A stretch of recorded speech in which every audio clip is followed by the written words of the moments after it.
अस्सलाम वालेकुम एवरीवन, मेरा नाम है सलीमान और आप लोग देख रहे हैं स्पोर्ट्स सलीमान तक।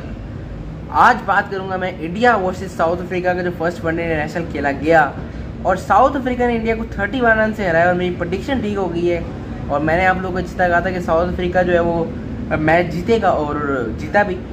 बिकॉज देखिए इंडियन टीम का मोमेंटम अगर आप देखो, टेस्ट सीरीज भी जो है वो दोनों टेस्ट मैचेज जो सेकंड और थर्ड उन्होंने इस तरह दिया, जीता हुआ मैच।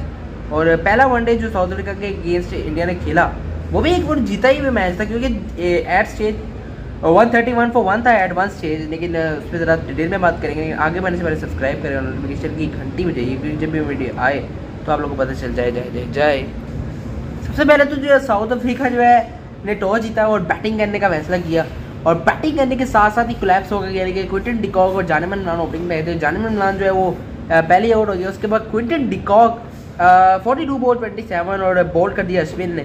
और थर्ड विकेट इनकी 68 पे गिर गई थी जब ईडन मार्कर रन आउट हुए, तो वहाँ पे एट वन स्टेज लग रहा था कि 68 for 3 ये पहुँच ही नहीं पाएंगे। लेकिन उसके बाद एक 200 रन की पार्टनरशिप लगी है रसी वेंटू डूसन और तिम्बा बवोमन कैप्टन। मैंने आपको बताया था कि ये रसी वेंटू डूसन इनका आने वाला एबी डिविलियर्स है, क्योंकि जिस तरह उसने खेला और सिंगल डबल जो रोटेशन की है, ये जो पार्टनरशिप थी ये 2022 की वनडे की, जो अभी तो एक ही वनडे हुआ है इस ईयर, लेकिन ये बेस्ट पार्टनरशिप है क्योंकि जिस तरह की स्ट्राइक रोटेशन इसमें हुई है। अगर आप देखो रेसी वेंटू डूसन और तिम्बा बवोमा, आई थिंक ये दोनों ही बेस्ट प्लेयर, दोनों ने सेंचुरीज की हैं कल इंडिया के अगेंस्ट। और इंडिया की बॉलिंग भी देखें ना, फीकी लगी है। अगर आप देखें शार्दुल ठाकुर, भुवनेश्वर कुमार, बुमराह एक बॉलर ऐसा था जो कि कर रहा था, और चाहल और अश्विन 5 ऐसे बॉलर्स थे जो कि नामी गिरामी तो हैं, इनके नाम तो बड़े ही हैं, लेकिन काम इनसे अच्छा हुआ नहीं। जब स्टार्ट आपको अच्छा मिल जाता है 68 for 3 और उसके बाद 200 रन की मैसिव पार्टनरशिप लगी।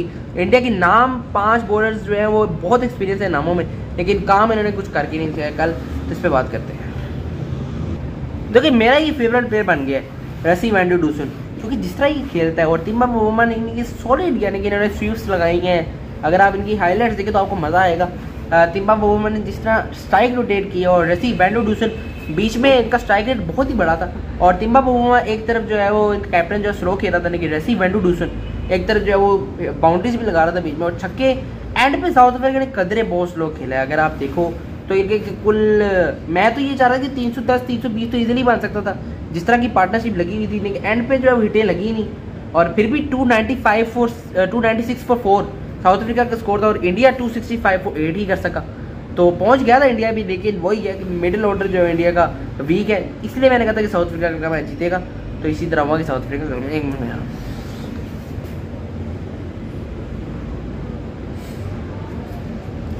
चले। अगर आप टेक्निकल चीज़ों पे आ जाएं तो शिखर धवन और विराट कोहली जब इंडिया की बैटिंग स्टार्ट हुई है तो पार्टनरशिप उनकी ऐसी लगी थी। पहली विकेट तो राहुल की जल्दी गिरी 46 पे, लेकिन उसके बाद जो कोहली और शिखर धवन ने भी उसी तरह खेलना स्टार्ट कर दिया जैसे बवोमा और वेंटू डूसन ने साउथ अफ्रीका की पहली इनिंग में खेला था। लेकिन इंडिया की जो पहली इनिंग पहली इनिंग मतलब एक ही इनिंग होती है वनडे में, सॉरी, तो टेस्ट मैच का मोमेंटम है ना मेरे साउथ अफ्रीका इंडिया के, चलिए इसलिए कह रहा हूँ। लेकिन वनडे सीरीज़ की अगर बात की, वनडे इनिंग्स की अगर बात की जाए इंडिया की, तो 265 for 8 और विराट कोहली और शिखर धवन ने हाफ सेंचुरीज की, जिसमें बोल्ड कर दिया महाराज ने, और वो टर्निंग पॉइंट था। और कैप्टनसी को भी दाद जाती है तिम्बा बवोमा की। देखिए महाराज से उसने 10 ओवर ही डलवा दिए और एक ना एक तो विकेट उसको मिली है और शिखर धवन की बड़ी विकेट मिली है वहाँ पे। और उसके बाद अगर बात की जाए, शमसी ने बहुत ज़बरदस्त बॉलिंग की है और जॉनसन उन्होंने खिलाया था। उसके बाद लुंगी इंगीडी ने बहुत अच्छी बॉलिंग की।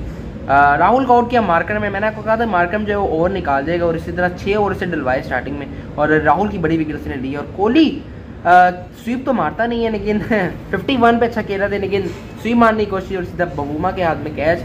तो वहाँ पे अगर देखें ना, महाराज ने वहाँ पे टर्न अराउंड किया। महाराज की जो बॉल थी, धवन जब आउट है 138 for 2, यानी कि 138 for 1 था एट वन स्टेज। उसके बाद जो है लाइन लगती ही गई और विकेट्स गिरती गई, ट्रम्बल होती रही इंडिया की टीम। 152 for 3 हो गया, जिस तरह कोहली की मैंने वो वेट बताई है। उसके बाद अय्यर और पेंट ने थोड़ी सी स्टार्ट किया था, लेकिन पेंट की आपको पता ही है किस तरह खेलता है पेंट। और ऋषभ पंत बिल्कुल ही फैक्लोवायो की बॉल पे जो स्टंपिंग, डिकॉक की स्टंपिंग ने मैच बदला है वहाँ पे। अगर देखा जाए बहुत ही क्विक रिफ्लेक्सिस के साथ क्विंटन डिकॉक ने वहाँ पे स्टंप किया उसको, ऋषभ पंत को। और उसके बाद श्रेयस अय्यर लुंगी गिडी के हुक मारने गया और सीधा जो एज लगी, यानी कि शॉर्ट बॉल पे तो ट्रबल श्रेयस अय्यर करता ही है। तो उसके बाद वेंकटेश अय्यर भी शॉर्ट बॉल में फंस गया, उसको उन्होंने कैच दे दिया सीधा। तो इसी तरह इंडिया का जो मिडिल ऑर्डर है और जो लोअर ऑर्डर है वो क्रम्बल्ड हो गया, और एंड पे जो पार्टनरशिप लगी वो 50 रन की लगी है। तो अब साल में बुमराह ने अच्छी बैटिंग कर ली, लेकिन मिडिल ऑर्डर से बैटिंग नहीं हुई। तो इससे साबित होता है कि इंडिया का जो मिडिल ऑर्डर है वो इतना कोई केपेबल नहीं है स्कोर करने के लिए। ऋषभ पंत, वेंकटेश अय्यर और उसके अलावा श्रेयस अय्यर जो है, मुझे अभी तक जो है वो इनके अंदर कोई सॉलिड बेस नहीं नजर आई जिस तरह इंडिया के मिडिल पे ऑर्डर होता था। तो इनके सब्सक्राइब कीजिए स्पोर्ट्स दिलवाता। साउथ अफ्रीका बाय 31 रन, बहुत ज़बरदस्त कैप्टनसी की थी पप्पू बुमराह ने। Bye bye.